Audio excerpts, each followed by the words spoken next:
Olá pessoal, tudo bem?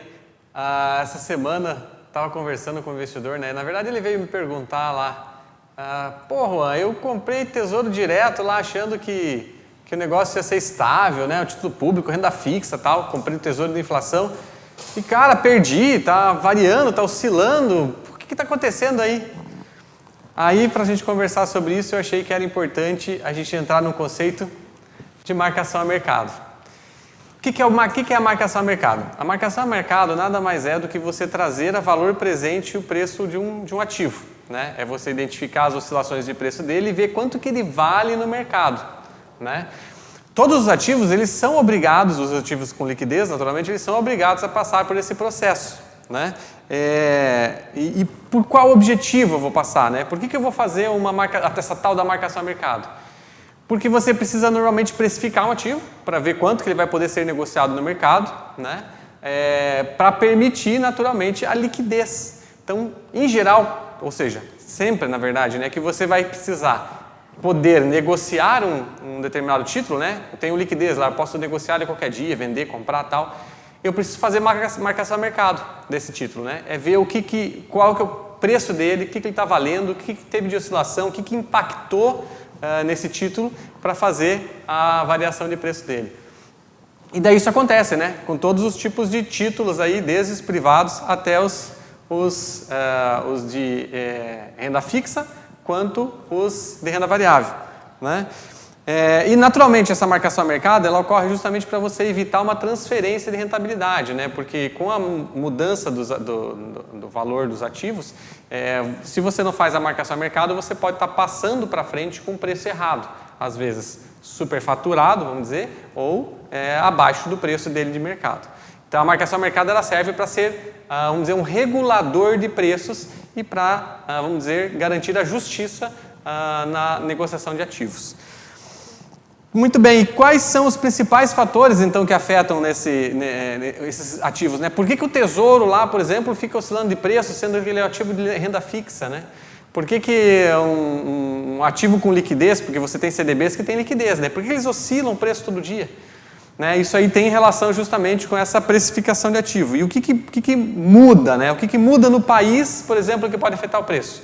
São os contextos econômicos, né? Que pode ser lá a taxa de juros do Brasil, né, que vai afetar a remuneração dos ativos, principalmente os pós-fixados. A inflação, que vai estar afetando também a variação aí, futura do ativo. Né? Você mexe na curva de juros do Brasil. Quando você mexe na curva de juros do Brasil, você afeta a taxa de desconto que é praticada sobre os ativos que são negociados antes do seu vencimento, né, que são os ativos que vão precisar ter liquidez. Tá? E naturalmente o que você também tem ali afetando o preço, questões fiscais do país, políticas, né? O mercado internacional, como é que o mercado internacional está trabalhando com os investimentos, isso pode afetar o preço de negociação, porque afeta exatamente a história da procura por um ativo. Né? Um ativo, se ele é mais procurado, naturalmente ele se valoriza, aquela história da oferta e demanda, né? Oferta e procura. Então o que você tem é oscilações de preço aí por conta de procura do ativo. Né? E, claro, você não pode esquecer que constantemente o mercado está emitindo novos títulos. Então, se um título novo é emitido e eu detenho um título que foi emitido há um ano atrás e eu vou querer vender ele no mercado, eu vou ter que meio que ajustar aquele preço ao preço que está sendo negociado pelos títulos atuais. Senão, por exemplo, eu posso não conseguir vender, porque eu estou vendendo abaixo de uma remuneração futura que o título que é hoje emitido pelas instituições está pagando. Tá? Então, a marcação a mercado ela é fundamental para, vamos dizer assim, deixar uma linearidade nessa questão dos preços dos ativos. Né? E onde que vai estar presente essa tal da marcação a mercado? Todo ativo que você tiver liquidez. Então, é isso que acontece lá no Tesouro. Né? O Tesouro, por exemplo, por mais que você eventualmente, por exemplo, num título que é inflação mais alguma taxa, ele tem lá um vencimento futuro, né, de longo prazo, só que eu quero ter liquidez nele, eu quero poder comprar e vender a qualquer momento. Então ele tem que precificar, ele tem que ver qual que é o valor de negociação atual dele, e isso muda todo dia. Então por mais que você tenha contratado uma taxa, né, essa taxa só vai ser aquela taxa contratada se você leva até o vencimento. Tá? Se você vende aqui no meio do caminho, você tem que se ajustar às taxas que são praticadas.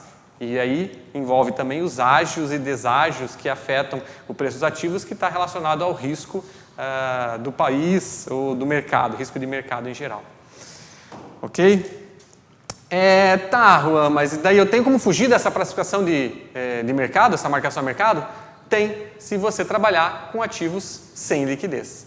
Então, se você pegar e amarrar os seus investimentos, por exemplo, num ativo que tem data futura de vencimento e você só vai poder mexer naquela data, naturalmente você não vai precisar fazer essa marcação a mercado ao longo dos dias, né? Porque você vai levar até o vencimento, então você vai ter aquela taxa contratada.